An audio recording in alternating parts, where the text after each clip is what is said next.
Hi hello welcome to AK delight. ಎಲ್ಲರಿಗೂ ನಮಸ್ಕಾರ. ನಾನು ನಿಮ್ಮ ಅಕ್ಷತಾ. ಇವತ್ತು ನಾನು ರುಚಿಕರವಾದಂತಹ ಒಂದು ಮೆಣಸ್ಕಾಯಿ ರೆಸಿಪಿಯನ್ನು ನಿಮ್ಮ ಮುಂದೆ ತಂದಿದ್ದೇನೆ. ಹಾಗಲಕಾಯಿ ಮತ್ತು ಮಾವಿನಕಾಯಿಯನ್ನು ಒಟ್ಟಿಗೆ ಹಾಕಿ ಒಂದು ರುಚಿಕರವಾದಂತಹ ಮೆಣಸ್ಕಾಯಿಯನ್ನು ಯಾವ ರೀತಿ ಮಾಡೋದು ಅಂತ ನಿಮಗೆ ತೋರಿಸ್ತಾ ಇದ್ದೇನೆ.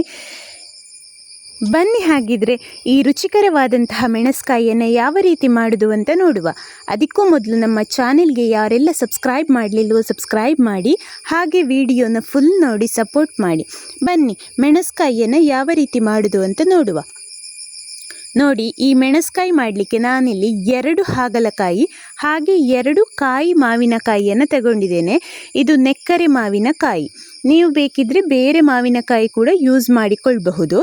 ಇನ್ನು ನೋಡಿ, ಹಾಗಲಕಾಯಿಯನ್ನು ನೋಡಿ ಈ ರೀತಿ ಕಟ್ ಮಾಡಿಕೊಂಡು ಒಳಗಿನ ಬೀಜ ಎಲ್ಲ ತೆಗೆದು ಕ್ಲೀನ್ ಮಾಡಿಕೊಳ್ಬೇಕು.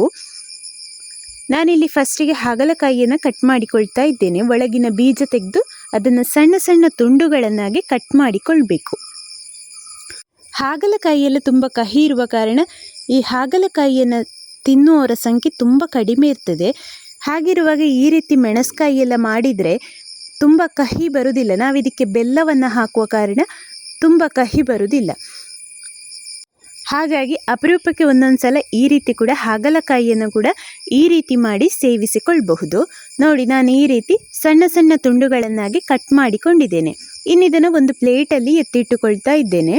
ಕಟ್ ಮಾಡಿದಂತಹ ಹಾಗಲಕಾಯಿಯನ್ನು ಒಂದು ಪ್ಲೇಟಲ್ಲಿ ಹಾಕಿ ಎತ್ತಿಡಿ. ಇನ್ನು ಮಾವಿನಕಾಯಿಯನ್ನು ಕೂಡ ಅದೇ ರೀತಿ ಸಣ್ಣಗೆ ಕಟ್ ಮಾಡಿಕೊಳ್ಳುವ.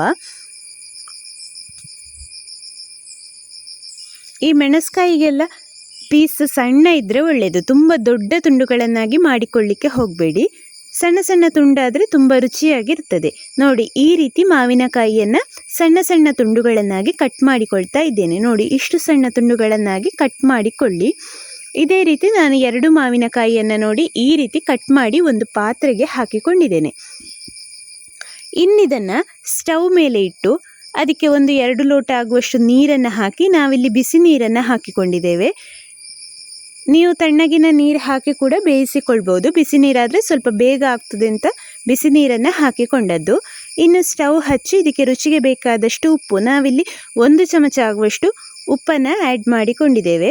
ನಿಮಗೆ ಉಪ್ಪು ಸ್ವಲ್ಪ ಜಾಸ್ತಿ ಬೇಕು ಅಂತಾದರೆ ಲಾಸ್ಟಿಗೆ ಹಾಕಿಕೊಳ್ಬೋದು. ರುಚಿ ನೋಡಿ ಆಮೇಲೆ ಹಾಕಿಕೊಳ್ಳಿ.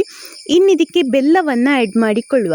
ಮೆಣಸ್ಕಾಯಿ ಅಂತ ಹೇಳುವಾಗ ಅದಕ್ಕೆ ಬೆಲ್ಲ ಇದ್ದರೆ ರುಚಿಯಾಗಿರ್ತದೆ, ಇಲ್ಲಾಂತಾದರೆ ಅಷ್ಟು ರುಚಿಯಾಗಿರುವುದಿಲ್ಲ. ಇದಕ್ಕೆ ನಾವಿಲ್ಲಿ ನೋಡಿ ಜೋನಿ ಬೆಲ್ಲವನ್ನು ಆ್ಯಡ್ ಮಾಡಿಕೊಂಡಿದ್ದೇವೆ. ಮೆಣಸ್ಕಾಯಿ ಸಿಹಿ ಇದ್ದರೆ ರುಚಿಯಾಗಿರ್ತದೆ. ಕೆಲವರು ಸಿಹಿಯನ್ನು ತುಂಬ ಇಷ್ಟಪಡದವರೆಲ್ಲ ಕಡಿಮೆ ಬೆಲ್ಲವನ್ನು ಆ್ಯಡ್ ಮಾಡಿಕೊಳ್ಬಹುದು. ಸಿಹಿ ಕೂಡ ಹಾಗೆ ನಿಮ್ಮ ರುಚಿಗೆ ತಕ್ಕಂತೆ ಆ್ಯಡ್ ಮಾಡಿಕೊಳ್ಳಿ. ಇನ್ನು ಒಂದು ಸಣ್ಣ ಚಮಚದಲ್ಲಿ 1 ಚಮಚ ಆಗುವಷ್ಟು ಅರಶಿನ ಹುಡಿಯನ್ನು ಕೂಡ ಆ್ಯಡ್ ಮಾಡಿಕೊಂಡ್ರಾಯಿತು. ಇನ್ನು ಇದು ಚೆನ್ನಾಗಿ ಕುದಿ ಬರಬೇಕು. ಕುದಿ ಬಂದು ಒಂದು 5 ನಿಮಿಷ ಆದ ಮೇಲೆ ನಾವು ಹಾಗಲಕಾಯಿಯ ತುಂಡುಗಳನ್ನು ಆ್ಯಡ್ ಮಾಡಿಕೊಳ್ತಾ ಇದ್ದೇವೆ. ಯಾಕೆಂತ ಹೇಳಿದರೆ ಈ ಹಾಗಲಕಾಯಿ ಬೇಗ ಬೇಯ್ತದೆ, ಮಾವಿನಕಾಯಿ ಸ್ವಲ್ಪ ಟೈಮ್ ತಗೊಳ್ತದೆ. ಅದಕ್ಕೋಸ್ಕರ ಮಾವಿನಕಾಯಿಯನ್ನು ಒಂದು 5 ನಿಮಿಷ ಮೊದಲೇ ಬೇಯಿಸಿಕೊಂಡು ಅದಕ್ಕೆ ಹಾಗಲಕಾಯಿಯ ತುಂಡುಗಳನ್ನು ಹಾಕಿ ಮತ್ತೆ ಬೇಯಿಸಿಕೊಳ್ತಾ ಇದ್ದೇವೆ. ಬೇರೆ ಬೇರೆ ಬೇಯಿಸಿಕೊಳ್ಳೋದಕ್ಕೆ ಈ ರೀತಿ ಬೇಯಿಸಿಕೊಳ್ಳೋದು ಸುಲಭ. ಇನ್ನು ಈ ಹೋಳುಗಳೆಲ್ಲ ಬೇಯಲಿ, ಅಷ್ಟರಲ್ಲಿ ನಾವು ಮಸಾಲೆಯನ್ನು ರುಬ್ಬಿಕೊಳ್ಳುವ. ಮಸಾಲೆ ಮಾಡಲಿಕ್ಕೆ ಒಂದು ಬಾಣಲೆಯನ್ನು ಸ್ಟವ್ ಮೇಲೆ ಇಟ್ಟು ಅದಕ್ಕೆ ಒಂದು 3 ಚಮಚ ಆಗುವಷ್ಟು ಎಣ್ಣೆ ಹಾಕಿ ಒಂದು 4 ಕೆಂಪು ಮೆಣಸನ್ನು ಹಾಕಿ ಈ ರೀತಿ ಫ್ರೈ ಮಾಡಿಕೊಳ್ತಾ ಇದ್ದೇವೆ. ಇದು ಫ್ರೈ ಆದ ಮೇಲೆ ಇದಕ್ಕೆ ಒಂದು ಸಣ್ಣ ತುಂಡು ಇಂಗು ಹಾಗೆ 1 ಚಮಚ ಆಗುವಷ್ಟು ಉದ್ದಿನ ಬೇಳೆಯನ್ನು ಹಾಕಿ ಈ ರೀತಿ ಮೀಡಿಯಂ ಫ್ಲೇಮಲ್ಲಿಟ್ಟು ಫ್ರೈ ಮಾಡಿಕೊಳ್ಬೇಕು. ಸೀದು ಹೋಗೋದು ಬೇಡ, ನಿಧಾನಕ್ಕೆ ಈ ರೀತಿ ಫ್ರೈ ಮಾಡಿ. ಇನ್ನಿದಕ್ಕೆ ಕರಿಬೇವಿನ ಸೊಪ್ಪು ಒಂದು 20 ಕರಿಬೇವಿನ ಸೊಪ್ಪನ್ನು ಹಾಕಿ ಈ ರೀತಿ ಸ್ಟವ್ ಆಫ್ ಮಾಡಿ ಫ್ರೈ ಮಾಡಿಕೊಳ್ತಾ ಇದ್ದೇವೆ. ಇನ್ನು ಈ ಮೆಣಸ್ಕಾಯಿಗೆ ಮೇನ್ ಇಂಗ್ರೀಡಿಯೆಂಟ್ ಅಂದರೆ ಎಳ್ಳು. ನಾವಿಲ್ಲಿ ಕಪ್ಪು ಎಳ್ಳನ್ನು ಯೂಸ್ ಮಾಡಿಕೊಳ್ತಾ ಇದ್ದೇವೆ. ಇದನ್ನು ಮೀಡಿಯಂ ಫ್ಲೇಮಲ್ಲಿ ಈ ರೀತಿ ಡ್ರೈ ರೋಸ್ಟ್ ಮಾಡಿಕೊಳ್ಬೇಕು. ನೋಡಿ, ಈ ರೀತಿ ಡ್ರೈ ರೋಸ್ಟೇ ಮಾಡಿಕೊಳ್ಬೇಕು. ಇದು ಇನ್ನು ಪಟಪಟ ಅಂತ ಸೌಂಡ್ ಬರಲಿಕ್ಕೆ ಸ್ಟಾರ್ಟ್ ಆಗುವಾಗ ಸ್ಟವ್ ಆಫ್ ಮಾಡಿ ಇನ್ನೊಂದು ಪ್ಲೇಟಿಗೆ ಹಾಕಿ ಇಟ್ಟುಕೊಂಡ್ರಾಯಿತು. ಇದೇ ಬಾಣಲೆಯಲ್ಲಿ ಇಟ್ಟುಕೊಳ್ಬೇಡಿ, ಅದು ಸೀದು ಹೋಗ್ತದೆ. ಬಿಸಿ ಇರುವ ಕಾರಣ, ಬಾಣಲೆ ಬಿಸಿ ಇರುವ ಕಾರಣ ಅದು ಬೇಗ ಸೀದು ಹೋಗ್ತದೆ. ಹಾಗಾಗಿ ಹುರಿದ ತಕ್ಷಣ ಅದನ್ನು ಇನ್ನೊಂದು ತಟ್ಟೆಗೆ ಹಾಕಿ ಇಟ್ಟುಕೊಂಡ್ರಾಯಿತು. ಇನ್ನಿದು ತಣ್ಣಗಾದ ಮೇಲೆ ಅದರ ಹೊರಗಿನ ಸಿಪ್ಪೆಯನ್ನು ನೋಡಿ ಈ ರೀತಿ ಕೈಯಲ್ಲೇ ಸ್ಮ್ಯಾಶ್ ಮಾಡಿ ಅದರ ಹೊರಗಿನ ಸಿಪ್ಪೆಯನ್ನು ತೆಗಿಬೇಕು. ನೋಡಿ ಈ ರೀತಿ ಸುಲಭದಲ್ಲಿ ಬರ್ತದೆ. ತಣ್ಣಗಾದ ಮೇಲೆ ನೋಡಿ ಈ ರೀತಿ ಹೊರಗಿನ ಸಿಪ್ಪೆಯನ್ನು ತೆಗೆದ್ರೆ ಆಯಿತು. ನಿಮಗೆ ಯಾವ ವಿಧಾನದಲ್ಲಿ ಸುಲಭ ಆಗ್ತದೋ ಆ ವಿಧಾನದಲ್ಲಿ ಮಾಡಿ. ಇದನ್ನು ಜರಡಿ ಹಿಡಿದು ಕೂಡ ಮಾಡಿಕೊಳ್ಬಹುದು. ಹೊರಗಿನ ಸಿಪ್ಪೆ ಎಲ್ಲ ಬೇಡ. ಇನ್ನೀಗ ಮೆಣಸ್ಕಾಯಿ ಮಾಡುವಾಗ ನಮಗೆ ಈ ಹೊರಗಿನ ಸಿಪ್ಪೆ ಬೇಡ. ಇನ್ನಿದನ್ನು ಡೈರೆಕ್ಟಾಗಿ ಮಿಕ್ಸಿ ಜಾರಿಗೆ ಹಾಕಿಕೊಳ್ಳಿ.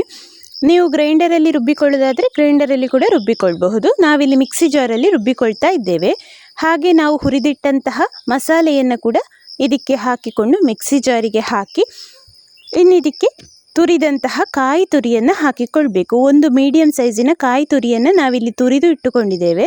ಇದನ್ನು ಕೂಡ ಮಿಕ್ಸಿ ಜಾರಿಗೆ ಹಾಕಿ ನೀರು ಆ್ಯಡ್ ಮಾಡಿಕೊಂಡು ಎಷ್ಟು ನೀರು ಬೇಕು ಅಷ್ಟು ನೀರನ್ನು ಹಾಕಿ ನುಣ್ಣಗೆ ರುಬ್ಬಿಕೊಳ್ಬೇಕು. ಆದಷ್ಟು ನುಣ್ಣಗೆ ರುಬ್ಬಿಕೊಳ್ಳಿ.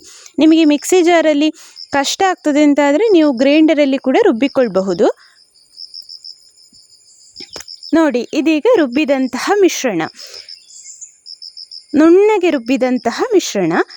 ನಮ್ಮ ಈ ಮಸಾಲೆ ರೆಡಿಯಾಗುವಾಗ ನಾವು ಬೇಯಲಿಕ್ಕಿಟ್ಟಂತಹ ತುಂಡುಗಳೆಲ್ಲ ಚೆನ್ನಾಗಿ ಬೆಂದಿದೆ. ನೋಡಿ ಇದೀಗ ಬೇಯ್ತದೆ. ಸಾಧಾರಣವಾಗಿ ಒಂದು 1/4 ಗಂಟೆಯಲ್ಲೆಲ್ಲ ಈ ತುಂಡುಗಳು ಚೆನ್ನಾಗಿ ಬೇಯ್ತದೆ. ನೋಡಿ ಇದೀಗ ಚೆನ್ನಾಗಿ ಬೆಂದಿದೆ. ಒಂದು ವೇಳೆ ಬೇಯಲಿಲ್ಲ ಅಂತಾದರೆ ಸ್ವಲ್ಪ ಹೊತ್ತು ಇಡಿ. ಇಲ್ಲ ಅಂತಾದರೆ ನಾವು ರುಬ್ಬಿದಂತಹ ಮಿಶ್ರಣವನ್ನು ಪಾತ್ರೆಗೆ ಹಾಕಿ ಚೆನ್ನಾಗಿ ಮಿಕ್ಸ್ ಮಾಡಿದರೆ ಆಯಿತು. ಇದೀಗ ತುಂಡುಗಳೆಲ್ಲ ಚೆನ್ನಾಗಿ ಬೆಂದ ಕಾರಣ ನಾವು ರುಬ್ಬಿಕೊಂಡಂತಹ ಮಿಶ್ರಣವನ್ನು ಪಾತ್ರೆಗೆ ಹಾಕಿ ಚೆನ್ನಾಗಿ ಕಲಸಿಕೊಳ್ತಾ ಇದ್ದೇವೆ. ಸ್ವಲ್ಪ ಮಿಕ್ಸಿ ಜಾರೆಲ್ಲ ತೊಳೆದು ಕನ್ಸಿಸ್ಟೆನ್ಸಿ ನೋಡಿಕೊಂಡು ನೀರನ್ನು ಆ್ಯಡ್ ಮಾಡಿಕೊಳ್ಳಿ. ನೋಡಿ ಈ ಕನ್ಸಿಸ್ಟೆನ್ಸಿಯಲ್ಲಿದೆ. ಇನ್ನೀಗ ಚೆನ್ನಾಗಿ ಕುದಿ ಬರಲಿದು.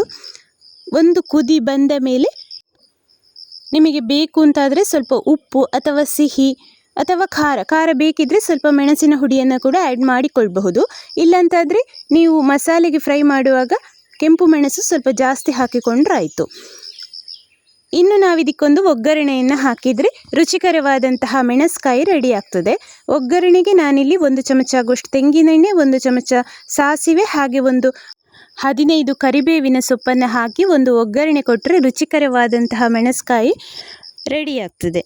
ಸ್ನೇಹಿತರೆ, ಯಾವಾಗಲೂ ಸಾಂಬಾರೆಲ್ಲ ಮಾಡುವಾಗ ಈ ರೀತಿ ಕೂಡ ಒಂದು ಹೊಸ ರುಚಿಯನ್ನು ಟ್ರೈ ಮಾಡಿ ನೋಡಿ. ತುಂಬ ರುಚಿಯಾಗಿರ್ತದೆ.